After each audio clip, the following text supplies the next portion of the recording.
Welcome to the Shreveport Connection with Tommy. This video is on your Raw results and your WWE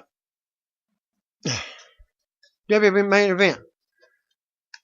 Spoilers, now results. I'm doing it late this week again. Birthdays. You got January 18th, $1 Million Man. Everybody's got a price for the $1 Million Man. Batista, 1969. January 19th birthdays, R-Truth and Tyler Breeze. Pat Patterson had a birthday, he was born 1941. January 20th birthdays, Carl Anderson. January 21st birthdays, Arnold Scotland. Maurice, she was born 1983, and Ivan Butsky. Raw Women's Champion Ronda Rousey expected to finish up with WWE in the next few months. Likely WrestleMania 35 or Backlash in May. It's been known that Rousey wants to expand her family with Travis Brown, something she stated when she signed with WWE last year, as word is that time is approaching. It was also reported that Rousey would most likely remain affiliated with WWE in some form, perhaps working a limited role for certain events like The Undertaker and John Cena has. In an update, TMZ Sports reports that Rousey is not parting ways with WWE. They reported that multiple sources said Rousey is super happy with her WWE career and isn't ready to pull the plug just yet. Furthermore, Ryan Satin of Pro Wrestling Sheet reports that the reports on Rousey's future with WWE were slightly blown out of proportion. If anything, Rousey will take just a break at this point so she and Brown can expand their family. Thus, it would be 9 to 12 months. 1 year. Satin adds that WWE agreed while signing Rousey that she would be able to take time away from the company if she wanted to do the family thing. Around Survivor Series pay-per-view back in November, Rousey reportedly told company officials that she would likely take that break after WrestleMania 35. PW Sheet also noted that Rousey's break is not set in stone at this point, and things could change as we get through WrestleMania season. So stay tuned. She is under contract until May, according to a WWE spokesperson issuing the following statement to TMZ, confirming that she is still under contract with until April the 10th, 2021. Rousey is under contract with WWE until April 10th, 2021. Whether she wants to start a family is a private matter. Rousey will defend her title against Sasha Banks at this Sunday's Royal Rumble pay-per-view. She is rumored for a singles match with Becky Lynch or a triple threat with Becky Lynch and Charlotte Flair at WrestleMania 35. Former Raw Tag Team Champion Akam from the Authors of Pain has been sidelined with a leg injury, so their tag team is broken up right now. According to Dave Meltzer in the latest Wrestling Observer Radio, Meltzer explained that the injury is the reason AOP hasn't been used on TV in recent weeks, and Akam is expected to be out of action for at least a few months. Akam's last TV match was with the Authors of Pain was December 17th, 2018 episode of Raw, losing the Fatal 4-Way Tag Team match to the Revival's Scott Dawson and Dash Wilder. They will compete in a handful of WWE live events shortly after that, but remain off TV. Along with their recent reign as the Raw Tag Team Champions, AOP has also held the NXT Tag Team Championships once and won the Dusty Rhodes Tag Team Classic in 2016, thanks to the source Wrestling Observer newsletter. Matt Hardy was on Twitter earlier this week, and in response to an individual asking if he had retired, Hardy revealed that he has been physically greenlit and doesn't plan on retiring anytime soon. Hardy was originally suffering from pain stemming from his lower back and pelvis fusing together, and he used his time away from the ring to rehab the afflicted areas. Hardy's last TV match was August 13, 2018, when he and Bray Wyatt lost to the B teams, Bo Dallas and Curtis Axel, in a match for the Raw Tag Team Championships. His final match before taking time away to rehab was a WWE live event in Corpus Christi, Texas, September 25th, 2018. Hardy recently had an interview with Wrestling Inc.'s Akalesh Ganavarapu, and during the discussion, Hardy explained that he sees himself returning sooner than later. As far as a timetable of when I'm going to return, I don't have an exact timetable, but I would say sooner than later. As Hardy said, there's not a set timeline for me returning. Whenever I was going home, there was some issues, some nagging injuries I was dealing with. I had to go home and do some rehab. Matt responded to the individual on Twitter with, "No, I am not retired and not going to be retiring anytime soon. I worked my butt off to rehabilitate and have physically been greenlit. My body is in the best shape it's ever been in years, and I'm the lightest I've ever been in 20 years. You can read the full tweet or hear the full tweet here at Matt Hardy Brand. No, I am not retired. I am not to be retiring anytime soon. I worked my ass off to rehabilitate and have physically been greenlit. My body is the best shape it's ever been in years, and I'm the lightest I've ever been in 20 years." At R. Sanchez 409, replying to Matt Hardy Brand and to others, "So you didn't retire. Does this mean your spine is in healthy condition? So glad to read this news if it's true." At Matt Hardy Brand, "Thanks for the massive love tonight. At WWE Corpus Christi, I fulfilled my final advertised live event commitment. Please support my partner at WWE Bray Wyatt going forward. He's outrageously talented, and we become kindred souls during our team together. Thank you, Samil.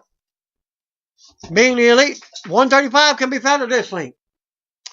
Velveteen Dream took to Twitter today and, well, not today, earlier this week also, and made an interesting tweet calling out WWE ahead of his TV return on this Wednesday's, so that was Tuesday, on this Wednesday's WWE NXT episode, which will be the go-home show for Saturday's NXT TakeOver Phoenix event.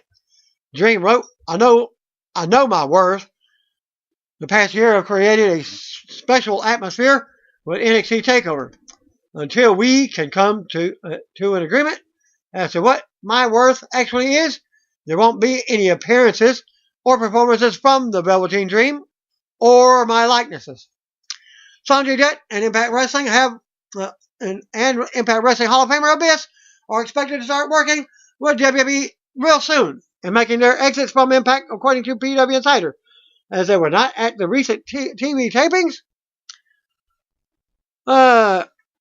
This next set of TV tapings, that is, supposedly this week. I haven't seen any results. See what's going on. Probably next week. Monday, probably.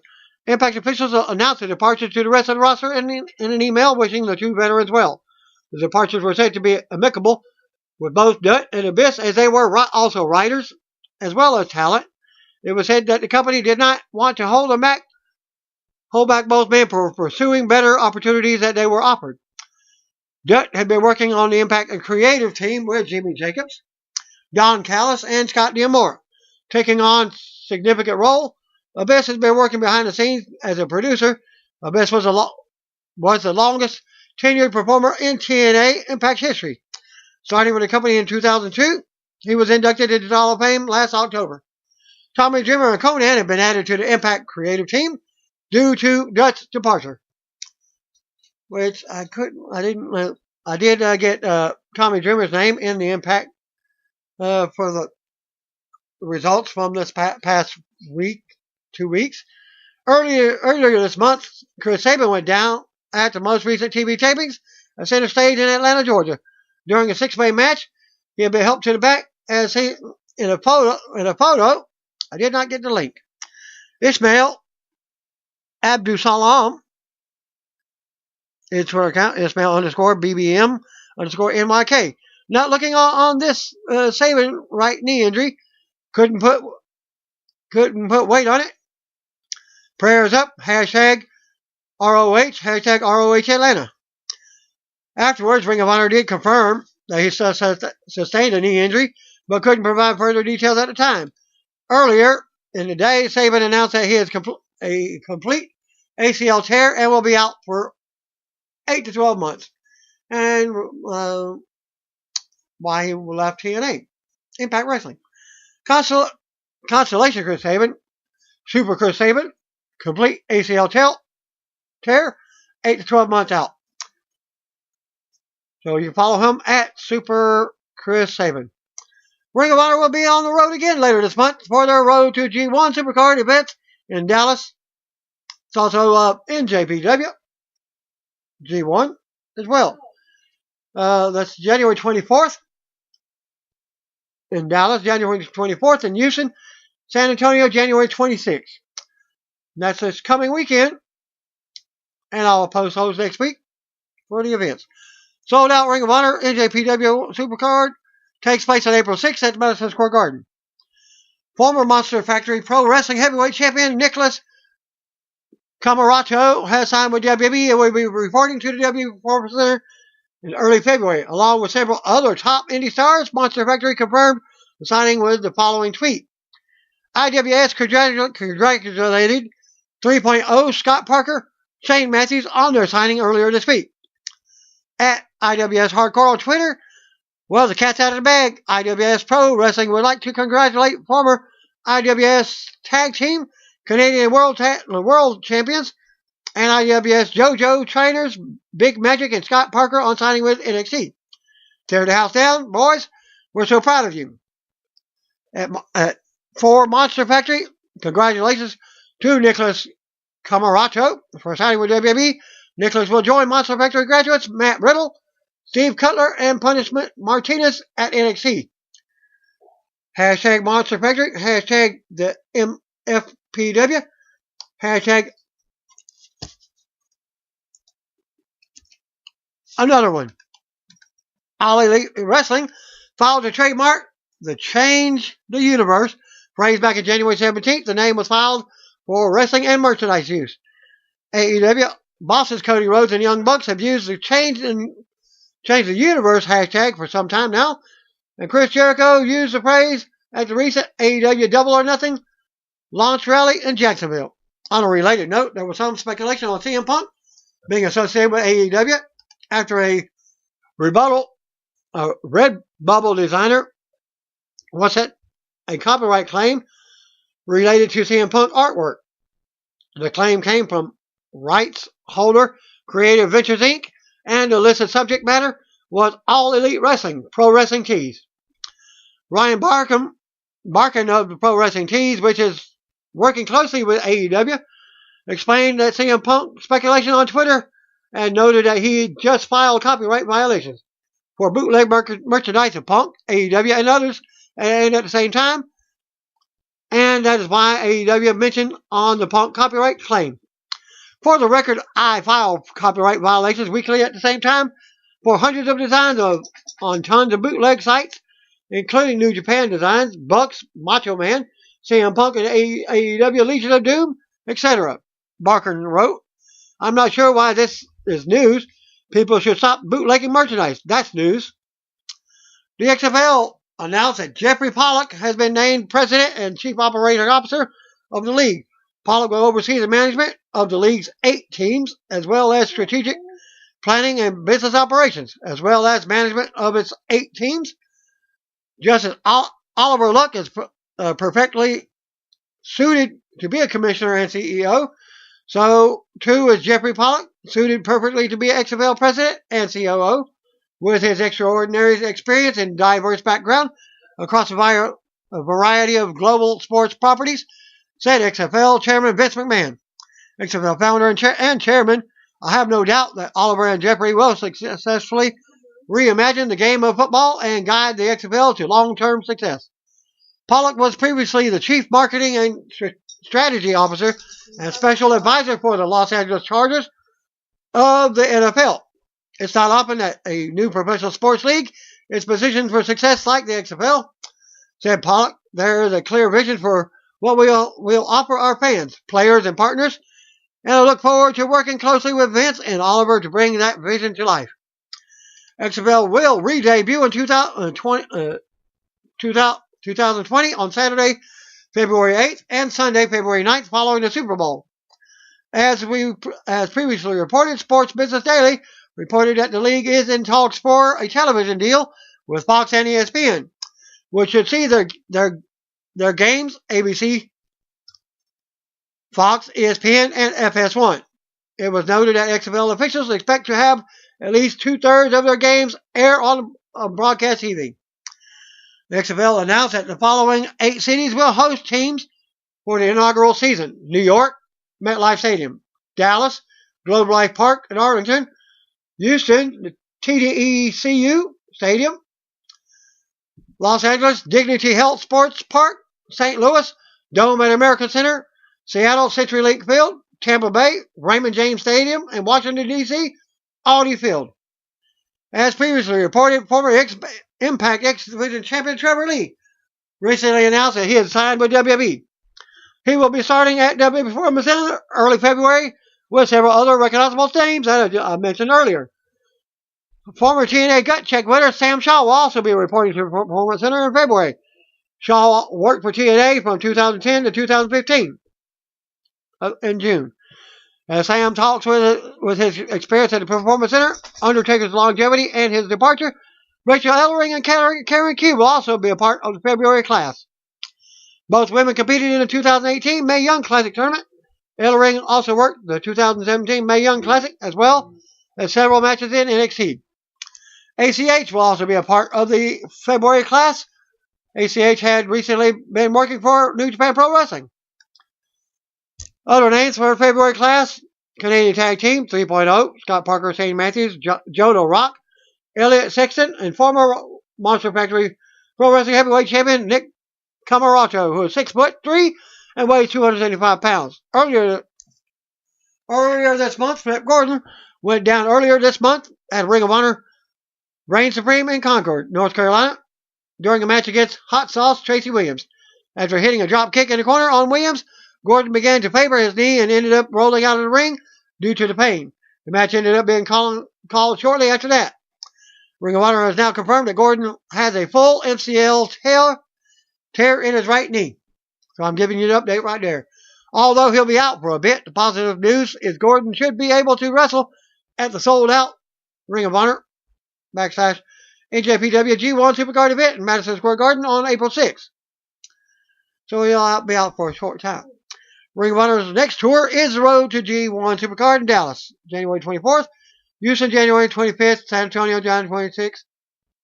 Featuring 12-team Tag Wars tournament with the winning team receiving a future Ring of Honor Tag Team Championship match. There was rumors earlier in the week Undertaker going into the Hall of Fame this year, and after fake graphic circulated on Twitter after a WWE Network graphic for the new classic Superstars content referred to the Undertaker as a WWE Hall of Famer, along with Ric Flair and Shawn Michaels. As you hear below, emails went out later in the day featuring a correct graphic that bills the Dead Man, the Heartbreak Kid, and Nature Boy as legends, not Hall of Famers. And Wrestling Inc. says WWE fixed their advert for hashtag Superstars on the WWE Network, and now lists Undertaker as a legend, not a Hall of Famer, thanks to Stuart Coughlin. This link is videos from the personal YouTube channel of Raw Women's Champion Ronda Rousey, looking at how she will voice the Sonya Blade character in the upcoming Mortal Kombat 11 video game. The video features footage from the Big MK11 reveal in Los Angeles this past Thursday. And there's 2 links there. NXT spoiler this week: former Impact star debut Tania Brooks, also known as Rebel, Velveteen Dream, returned to cut an in-ring promo on winning the NXT North American title in 2019. Adam Cole and Bobby Fish of the Undisputed Era interrupted. 2019 will belong to the Undisputed Era, and they will hold every NXT title, the NXT North American title, NXT title, and the NXT tag titles. They intimidate Dream and they go to attack him, but he gets away. Lacey Evans defeated Zia Lee, One Lorcan, and Danny Burch defeated Marcel Barthel and Fabian Eichner. Io Shirai and Kairi Sane defeated Enhancement Talent, Amber Nova, and Tania Brooks, aka Rebel. Velveteen Dream defeated Bobby Fish.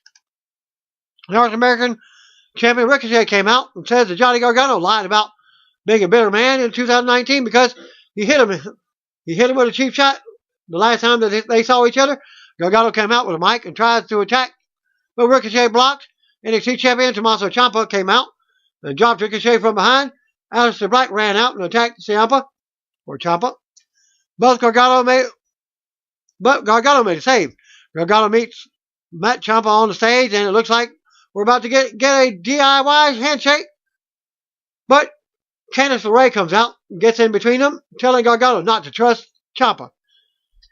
And your main event results from Oklahoma City. Rezar defeated Tyler Breeze in singles action. Since his partner, Akam, is injured, he's doing singles action. Mojo Rawley defeated No Way Jose. Raw opened up on a tribute for Dr. Martin Luther King Jr. The video included a 10-bell salute, live from the Chesapeake Energy Center in Oklahoma City. Oklahoma fans cheer for the video on. Michael Cole saw Walter Wilson's show is joined in by Renee Young and Corey Graves. We go right to the ring, and the music hits, and out comes Universal Champion Brock Lesnar with Paul Heyman. Mike Rome does introductions as Cole saw hype Finn Balor versus Lesnar at the Royal Rumble on Sunday. Fans actually booed much louder than usual for Lesnar as he stands there because he's a non-competing champion. Other champ for Suplex City, Heyman introduces his client and says it's time to get down to business. Heyman brings up how Finn Balor pinned John Cena last week. Heyman says this was no fluke, no controversy. He says Balor stepped up and seized the moment. So much that Cena, the second greatest of all time, took the mic in his hand and said he believes in Balor. Heyman says he should believe in Balor. Heyman says WWE Universe has now stood up in unison and declared they also believe in Balor. Heyman says they should. Heyman says he believes in Balor too. Heyman says Balor sees the moment on Cena, and that seems to be the same theme of his entire career. But now he has to defend against the opponent he's never trained for on short notice. An opponent that has a different style than Strowman. Heyman goes on and says his client will turn Balor into a martyr on Sunday, sacrifice for the sin of making everyone believe that he can conquer the unconquerable conqueror, for the sin of believing that he's got what it takes to take what Brock's got, for the sin of believing that when it comes to historic title reign of Lesnar, that Balor is the Slim Reaper. Heyman went on and said that it's ridiculous that Balor even belongs in the ring with the Beast. He says it will be Balor on his back on this Sunday, looking up and saying that he believes in Lesnar. Lesnar raises the title, but the music interrupts. Out comes WWE Chairman Vince McMahon to a pop. Vince says Heyman is a little soft, a little kind here tonight. Vince says the only way anyone can believe in this match if they believe in old story of David and Goliath. Heyman says he never read the Bible. Vince tells a wacky version of David and Goliath and says David was never seen again until he was reincarnated as Balor. Vince mentions Balor having fans and they pop. Vince gets a pop for mentioning the city, but then calls them hillbilly land, and they boo him. Heyman says Vince is speaking too fast for the locals. Vince says if anyone actually believes Balor can beat Brock, then they believe in fairy tales. The music interrupts. Out comes Braun Strowman. Lesnar readies for a fight. Strowman stops at ringside, stares Lesnar down. Lesnar starts laughing. Strowman slowly enters the ring, but stops on the apron. Vince asks him what the hell he was doing out here. Lesnar bounces around as a get these hands starts from the crowd. Strowman steps over the top rope, and Vince asks Lesnar to please stop playing with Strowman. Strowman says last week was one of the worst nights of his life. Thanks to Baron Corbin, Corbin lost him $100,000 and a title shot with Lesnar. Strowman says last week was also the luckiest night of Lesnar's life. Strowman says if Lesnar still has the title after Sunday, somehow he will be waiting on the other side, and he will rip Lesnar apart, like one of Vince's limousines. Vince calls Braun Big Boy, and says he's lucky to still be employed. Vince tells Braun to relax. Music hits, and out comes Balor to a pop. Balor says this is the same old Monday Night Raw. Braun out here doing Braun things. Meanwhile, Balor is the guy who beat 3 others last week, including the greatest of all time, Cena. Heyman says Cena is the second greatest, behind Lesnar. Balor says he earned his chance to face Lesnar. Balor knows Vince doesn't think he can beat Brock. Vince says he doesn't believe in fairy tales. Balor says he believes, and the Balor Club believes. Fans pop for that. Balor says he will beat Lesnar and reclaim the Universal title on Sunday. Strowman says he knows he could have defeated Lesnar, but he's not sure if Balor can. But Balor damn well better. Balor thanks Braun for the support and tells him to keep his nose out of his business next time, because he's going to do something Braun never could have done, beat Brock. Balor says Vince has the story mixed up. Vince interrupts him and hushes him up. Lesnar walks out of the ring laughing. Balor corrects Vince on the David Glass story and says no one will be laughing after Sunday. Vince proposes Braun versus Balor right now. Vince says this should be very interesting. And Vince's music hits as Balor and Strowman stare each other down. 10-minute segment with Heyman and Lesnar watch from ringside. They go to commercial. That match is up next. Your first match of the night, Braun Strowman versus Finn Balor. No stipulations in this match. Back from the break, the match is underway. Braun Strowman strikes first. Balor comes right back as Brock watches from ringside with Paul Heyman. Braun with more shots until he runs into a kick. Balor ends up delivering a slap. Strowman comes right back and swats him away as Lesnar smiles. Braun kicks Balor out of the ring next. Strowman follows and runs over Balor with a shoulder onto the outside. Braun brings it back into the ring and smashes Balor in the corner. Strowman scoots Balor, but he slides out. Braun follows up with a big splash in the corner for a 2 count. Braun keeps control and sends Balor back out of the ring. Strowman follows and charges, but Balor catches him with a sling blade. Balor returns to the ring as the referee counts. Strowman makes it back in, but Balor starts mounting offense. Strowman catches Balor mid-move and scoops him, but Balor gets on his back with a sleeper hold. Lesnar looks on smirking. Braun smashes Balor back into the corner to break the hold. Balor comes back with another sleeper, bringing Braun down to one knee. Balor unloads with elbows. Balor with a stomp to the chest. Balor goes to the top for the coup de grace, but Braun comes up and grabs him by the throat. Braun then sends Balor off to the floor, but he lands in Lesnar's arms. Lesnar tosses Balor over his head with a big suplex. Fans pop. Lesnar picks up the title back up, and gets on the apron, staring Braun down. Braun nods at him. Lesnar lays the title down on the mat, but Balor pulls him off, making him hit face first on the apron. Balor drops Lesnar again. Balor goes in and runs the ropes, leaping out to take Lesnar down on the floor again. Braun chases Balor back into the ring. Balor unloads and nails a sling blade. Balor takes Lesnar down again, and Lesnar is stunned. Balor charges and drop kicks Lesnar into the barrier. Braun pulls Balor into the ring by his neck and tosses him across the ring. Braun runs into the ring post. Balor drop kicks Balor back into the corner. Balor goes to the top for the coup de grace and nails it. Lesnar runs in the ring and drops Balor with F5 for the DQ finish. After the bell, fans boo Lesnar as he stands tall and takes the title from Heyman. Lesnar looks down at Balor and Strowman as his music hits. Lesnar makes his exit with Heyman. So the comes segment: Rousey and Natalya versus Bayley and Sasha. Plus Seth Rollins versus Drew McIntyre, and a celebration for the new Intercontinental Champion Bobby Lashley. We go to commercial. Back for the break, and announces Hype Royal Rumble and the WWE Network. We go to the ring. Out comes Intercontinental Champion Bobby Lashley for his championship celebration. Leo Rush is, of course, with him. We'll see a replay of how Lashley defeated Seth Rollins and former champion Dean Ambrose from last week. Rush takes a mic and says not only is Lashley better than Ambrose and Rollins, he's better than everyone in the locker room. Rush is holding the title on his shoulder, and there is a short red platform in the middle of the ring. Rush says they're not here to issue an open challenge because those are for kids. Lashley is a professional fighter, and they don't do this for fun. They do it for money. He says they came here to celebrate, and what better way to have Lashley step up on the podium and show off his physique? Rush says he's going to place the title on Lashley's waist. He calls for the lights to go, and they go down. Rush places the title on Lashley's waist, but music interrupts, and out comes Apollo Crews. Crews congratulates Lashley on winning the title. Crews gives Lashley some props and says no one paid their hard-earned money to see Lashley pose. They want to see him compete. Crews knows it won't be a title match, but how about they lock up now? Rush interrupts and says Crews don't belong out here. He's not even in Lashley's league. Rush says if Crews can beat Lashley in a pose-off, then maybe he can get the match.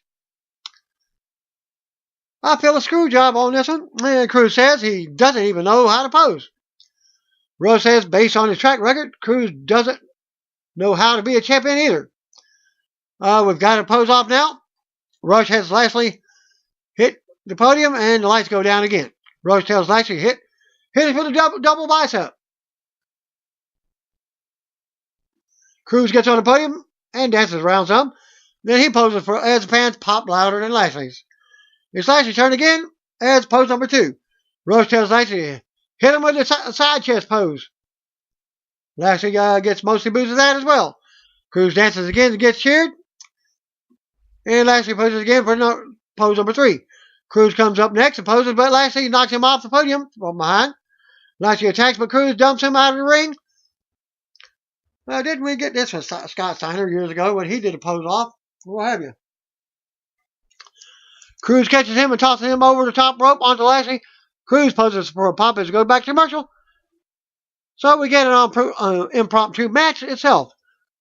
Apollo Crews versus Bobby Lashley. Back from the break, non-title match is underway. Lashley with a big slam for a 2 count on Apollo. Leo Rush cheers him on from ringside. Lashley whips Crews into the corner and nails a big thrust.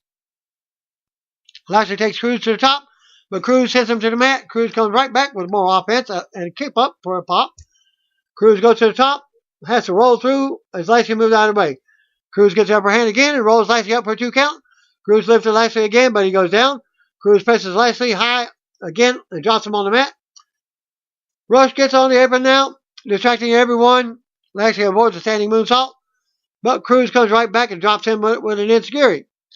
Rush then gets on the rope again and gets involved, but Crews presses him high in the air. Crews still with Rush in the air, turns around to a big spear from Lashley, and Lashley covers him for the pin and gets a win. After the match, Rush and Lashley celebrate in the ring with the title. Music interrupts. Out comes Seth Rollins to a big pop. Lashley looks on from the ring. Lashley heads up the ramp with Rush, stopping to stare Rollins down as he heads to the ring. Rush taunted Rollins as we go to commercial. Back from the break, when we got Seth Rollins in the ring with a microphone.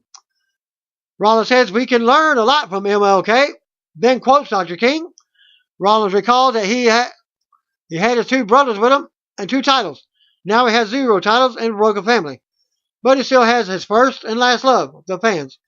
Rollins declares he will win the Royal Rumble match on Sunday in Phoenix. Rollins knows that it's a long shot, but he doesn't care because his whole life has been a long shot. Rollins goes on about how he wasn't meant to be here.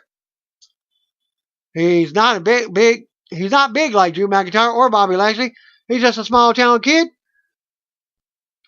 who could be working at a factory or on a farm. But the only reason he's not doing that is because he has heart, his passion, love, and determination. Whatever you want to call it, Rollins says it's not in his chest, it's engraved in his soul. He goes on and promises he will be the last man standing in the Rumble. Music hits, out comes McIntyre.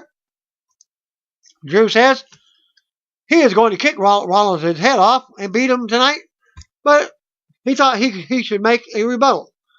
Drew says he's honest and he can't stand around while Rollins lies to himself and the people. Drew says there's 0% chance Rollins will win the Royal Rumble because of his style. Drew says Rollins flies around with no regard for his body and he will be eliminated. Drew asks what happens if you take all that heart and put it into a 6-foot-plus Terminator. Then you get Drew McIntyre. Drew goes on and hopes the Rumble comes down to he and Rollins so he can look Rollins in the eye before he tosses him over.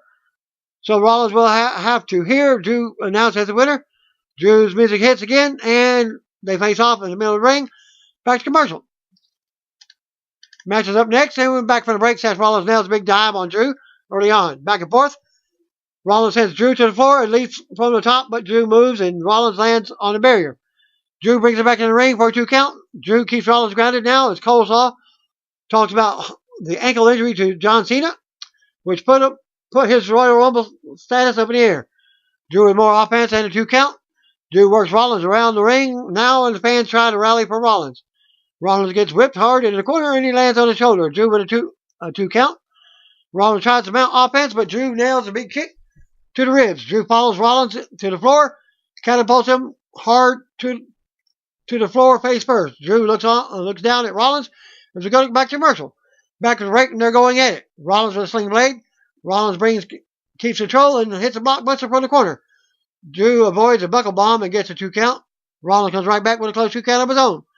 Drew avoids the stomp, but Rollins counters with a Falcon Arrow for a 2 count. Rollins gets up first, ready for the stomp. As fans chant burn it down now.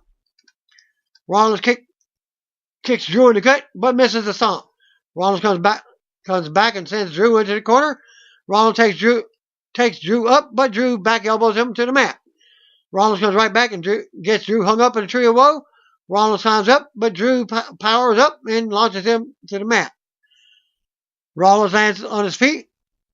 Drew with another big counter. Drew charges with a Claymore kick, but he runs into a big kick from Rollins. Rollins gets a 2 count. Fan chat, this is awesome. They get up and trade punches and chops. They unload in the middle of the ring. Drew with a big glass cow kiss headbutt. Both men are down. Drew climbs up with Rollins on his back for the super senton. Rollins still kicks out at 2. Drew responds with a sit-down powerbomb for a 2 count. Rollins counters a clothesline and rolls Drew up for the pin to win out of nowhere. After the match, Rollins hits the floor and smirks back at Drew, and his music hits as we go to replays. Still to come, Rousey and Natalia versus Banks and Bailey. Revival's backstage talking to Vince McMahon about how there has been a conspiracy against them as of late. Dawson proposes one more Raw Tag Team title shot, and Dash Wilder says, with a special referee that has 20/20 vision and can call it right down the middle. Kurt Hawkins walks up, and it sounds like he wants a Royal Rumble spot.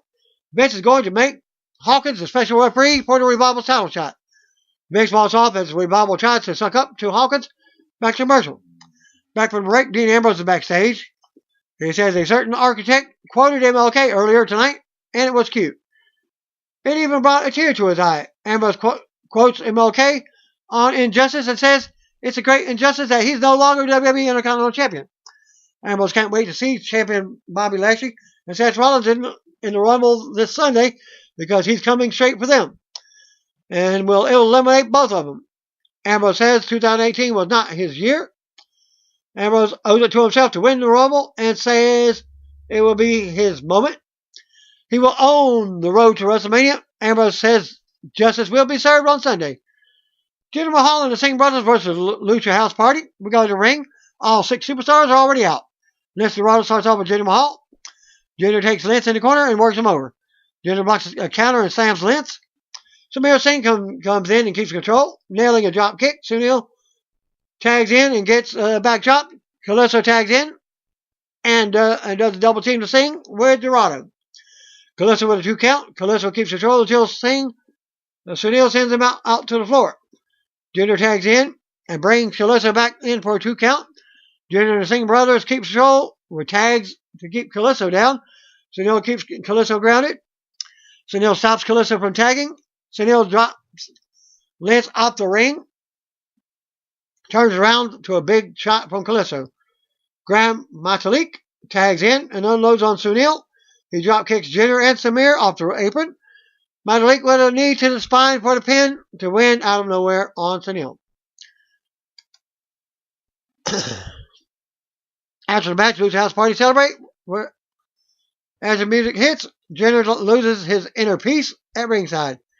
Coleslaw leads us to a video package on EC3. We see EC3 backstage posing. Dana Brooke walks up and says he looks great. She asks him about some fitness tips, but he's quiet as Elias comes walking by. He shakes his head and keeps walking to the ring. Back to commercial. Back from the break, Elias is in the ring with his guitar. Elias plays a tune and gets a pop. He talks about winning the Royal Rumble and reminds everyone what WWE stands for. Walk with Elias. Elias goes to begin his latest song, but Baron Corbin interrupts to allow boos. Corbin asks Elias to please quit talking. He says the fans can shut up too. Corbin says Elias ratted him out to Braun Strowman and almost got him killed last week. Fans pop and Corbin asks what is wrong with him. They respond with a "You suck" chant. Corbin says Vince McMahon was right when he said there are a bunch of hillbillies in Oklahoma. Corbin says he's not going to let Elias play a song but he's going to come put Elias in his place. Elias says Corbin is no longer general manager and can't do stuff like that. Elias says he's going to play anyways. Corbin argues, and Elias has his mic cut. Fans pop. Elias says he was going to sing a song about the Rumble, but now he's having all these thoughts come to mind. Says Corbin is out here. Elias starts singing about Corbin now, taking shots at him.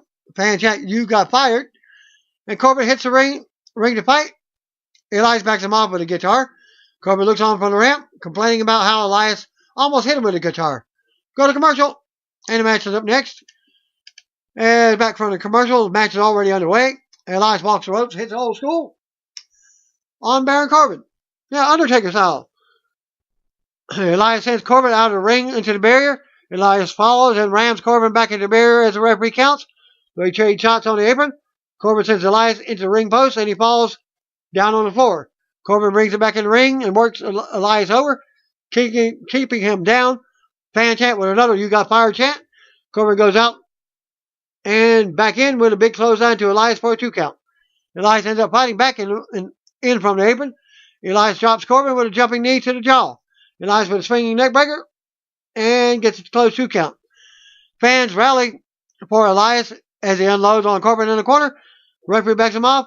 Corbin manages to nail Elias with a big right hand off the quick distraction from the referee, and then hit the end of days for the pin and gets the win. After the match, Corbin stands tall to go to replays. Corbin plays to some fans at ringside, and Elias recovers on the mat. Still to come, Royal Rumble edition of A Moment of Bliss with Alexa Bliss. Back to commercial. Back from the break, Alexa Bliss is out with her set up for another edition of A Moment of Bliss on the stage. Bliss talks about the Women's Rumble match on Sunday. She shows us some of the participants on the big screen: Bayley, Tamina, Lana, Sonya Deville, Mandy Rose, Dana Brooke, Sarah Logan, Liv Morgan, Ruby Riott, Ember Moon, Peyton Royce, Billie Kay, Carmella, Alicia Fox, Natalya, Mickie James, Nia Jax, Nikki Cross, Naomi, Zelina, and Charlotte Flair. She calls out her guest tonight, who she was once best of friends and enemies with. Bliss says her guest is the favorite to win on Sunday with many people. Music hits, out comes Jax. Bliss and Jax, asked Jax who she would face if she won the Rumble on Sunday. Music quickly interrupts, and out comes Moon. Bliss says she didn't even invite Moon out. Moon snatches the mic from Jax, and Jax stands up to confront her. Moon says she's tired of sitting in the back, waiting for an invitation that would never come. So she's here to declare that she will win on Sunday. Music interrupts, and out comes Fox. Fox snatches the mic from Moon. Fox says the captain of this division, and she's setting the course for WrestleMania 35. Fox goes on until Mickey's music interrupts. Mickey says that she's stolen the show at WrestleMania before and is going to do it again this year.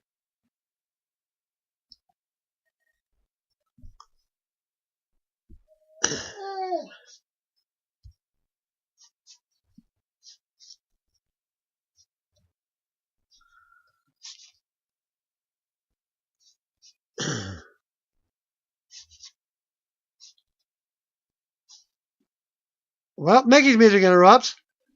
Mickey says she's stolen the show at WrestleMania before and she's doing it again this year. Okay.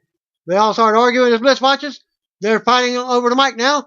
Riot Squad comes out as Bliss tries to restore order. Tamina, Dana, and Cross are also out. Bliss stands on a chair and yells about this being her show. Bliss says that not only are they embarrassing themselves, they're ruining her chance of being the legitimate talk show host. Bliss asks them to all calm down for her, especially Cross. A big brawl breaks out instead. The brawl goes on and spills into the backstage area. We go back to a shocked Bliss. She says that was unexpected. Bliss says all she can say is the women of this year's Rumble are passionate. However, this will be a moment of bliss, and we won't regret. Bliss announces she will return at the Rumble in the 30-woman match. Fans pop.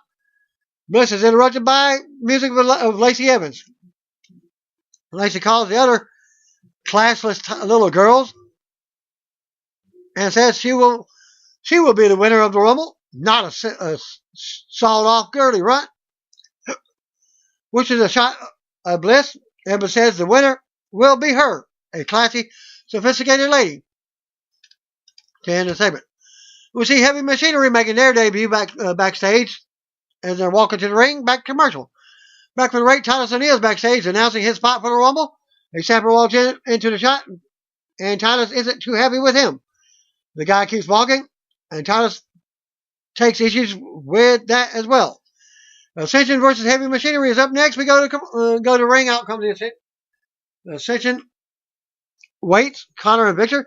Out next comes the Heavy Machinery for the Raw in-ring debuts. Otis Dozovic and Tucker Knight. Victor starts off with Otis as they lock up. Victor takes control early on out of the corner, but Otis just takes it all. Otis charges, but Victor goes behind. Otis tosses him and scoops him, spinning him around for a big slam. Tucker tags in, and they hit double team headbutts. Tucker runs into Victor's boot in the corner. Victor unloads, but Tucker hits a crossbody for a 2 count. Otis tags back in for double teaming, doing an impersonation of WL Hall of Famers, the Bushwhacker. Connor runs in, but he gets dropped. Otis dances around and drops an elbow on Connor. Victor gets dropped again, out of the corner. Otis hits the worm, or the caterpillar is what it's called, and tags in Tucker for another double team. Tucker covers Victor for the pin and gets the win. After the match, Otis and Tucker stand tall and celebrate. We go to replays as the music plays. So the segment, Kurt Hawkins will call the Raw Tag Team Titles match. Back to commercial. Raw Tag Team Title match. Revival and Chad Gable. Revival versus Chad Gable and Bobby Roode. Special referee Kurt Hawkins. Back for the break, out comes the Revival. Scott Dawson and Dash Wilder. Special referee Kurt Hawkins is already out. Raw Tag Team Champions Gable and Roode were out next. Wilder starts off with Gable as they go at it. Gable looks to tag, but Hawkins is already playing games. Dawson tags in and works Gable around. The Revival ends up double teaming him, but Gable hits a double clothesline off the ropes. Roode comes in for double suplexes.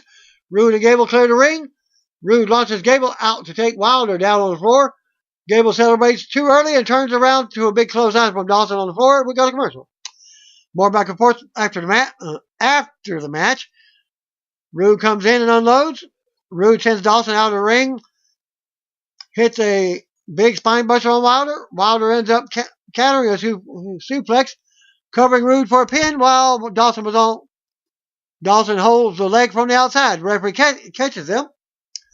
Roode and Wilder with more back and forth. Dawson with a cheap shot to Roode and another cheap pin attempt. Hawkins caught him again. Gable comes in and hits a crossbody on Dawson, but he rolls through. Dawson holds the tights, but Hawkins calls him on it. Dawson sends Gable to the apron. Dawson argues with Hawkins and puts his hand on him. Dawson turns around to a shot from Gable. The Revival tries for another cheap assist again, from the apron, but Hawkins stops him. This leads to Gable getting the pin to retain. After the match, Revival argues with Hawkins as Roode and Gable celebrate up the ramp. Hawkins explains what happened to the Revival with replays on the big screen. Hawkins goes to leave, but they attack him and beat him down as fans boo. Zack Ryder runs down to make the save for a pop. Ryder fights the Revival off and sends Wilder to the corner. Then Dawson. Wilder comes back to the apron, but Ryder drops him again. Ryder helps Hawkins up, and they stand tall together as fans cheer. And that's the plug, Royal Rumble and Elimination Chamber on the WWE Network. And we see Ronda Rousey backstage warming up. Dr. Fentez approaches her for comments, asking what she would say to Sasha Banks if she were standing here right in front of her. Rousey is focused on tonight's match, but she can't think of any reason why she would owe Banks an apology. Rousey says she doesn't owe Banks a dang thing. She tried praising Banks on a moment of bliss a few weeks back, but Banks just assaulted her. Rousey goes on about Banks and her work ethic, saying she's too high on her own hype instead of being hungry to be better. Rousey says she will show Banks at the Royal Rumble that the boss has to answer to someone, and that's her, the boss of the boss, and the head B-word in charge, the Raw Women's Champion, as Rousey walks off. Rousey and Natalia versus Sasha and Bailey. We go to ring out. First comes Raw Women's Champion Ronda Rousey for tonight's main event. Back to commercial. Back from the break. Out comes Sasha Banks first for her team. Bailey was out next. Banks takes a mic in the ring and fires back at Rousey about how she was handed her spot at the Rumble last year and more. Banks goes on and says she will handle Rousey at the Royal Rumble this Sunday. They have words to try to fight, but their partners held them back as the referee tries to restore order. Natalia calms Rousey down in the corner. Banks and Natalia start things off now. The bell rings. Banks immediately knocks Rousey off the apron. Banks wrestles Natalia to the mat as Rousey rushes the ring. The referee backs her out of the ring. Banks and Bailey double team Natalia now. Bailey with a suplex for a 2 count. Rousey tags in and takes down both opponents. Banks and Bailey look on from the floor as Rousey talks trash. Back to commercial. Back from the break, Rousey tags in to hit the heart attack with Natalia on Bailey. Banks and Rousey talk trash while Banks is on the apron. Natalia keeps control of Bailey now, slamming her again for a 2 count. Bailey turns around and in comes Banks. Banks works her over on Natalia and taunts Rousey. Banks ends up hitting the Meteora from the top for a 2 count. Banks goes after Rousey on the apron again. Natalia slams Banks from her shoulders as Rousey tagged in. Banks fights off Rousey's shoulders with elbows. Banks backslides Rousey for a 2 count. Banks stays on top of Rousey and drops her into the Banks statement. The match turns into chaos for a few minutes. Rousey drops Bailey for a 2 count. Rousey unloads on Bailey. Banks comes in and stands in front of Bailey, but moves as Rousey charges. Rousey catches a leg and drags Rousey into the corner, and Banks tags back in. Banks and Bailey double team Rousey again. Rousey takes Banks down by the arm. They tangle on the mat as Banks tries to avoid the armbar. Banks makes it to the top to the rope to break it up. Banks stuns Rousey with a kick. Natalia tags in, brings Banks in for the apron with a suplex. Natalia steps on Banks' neck, drops Bailey off the apron, and hits a basement drop kick on Banks. Natalia goes for a sharpshooter on Banks and gets it locked in. Bailey makes a save and knocks Rousey to the floor. Natalia drops Bailey. Banks blocks a powerbomb and drops Natalia with a backstabber. Banks with a bank statement in the middle of the ring for the submission win. So Sasha Banks and Bailey won the match. After the match, Bailey and Sasha stand tall as Banks' music hits. Rousey comes back in and gets in Banks' face. The referee gets in between them both. Natalia and Bailey try to keep them apart. Then the final Raw before Rumble goes off the air with Rousey and Banks arguing. This week's Raw main event from Chesapeake Energy Arena in Columbus Hall. Sasha Banks and Bailey defeat Raw Women's Champion Ronda Rousey and Natalia in a tag team match. But during the match, there was a blackout, 5 to 10 seconds. And viewers on the network saw the screen go black for about 2 seconds as Banks was going at it with Natalia at one point on the outside during the match. The screen went black because Banks suffered a wardrobe malfunction when her trunks came down, exposing her backside, her booty. Malfunction was available to some satellite viewers, not with Dish Network. It was not seen on the USA Network, but USA Network is on satellite. Scott Dawson of the Revival commented on the mishap, tweeting, "Guys, my trunks fell down and exposed my butt 2 weeks ago on Raw, and no one said anything." And that was Scott Dawson. He complained about it, and that was about it.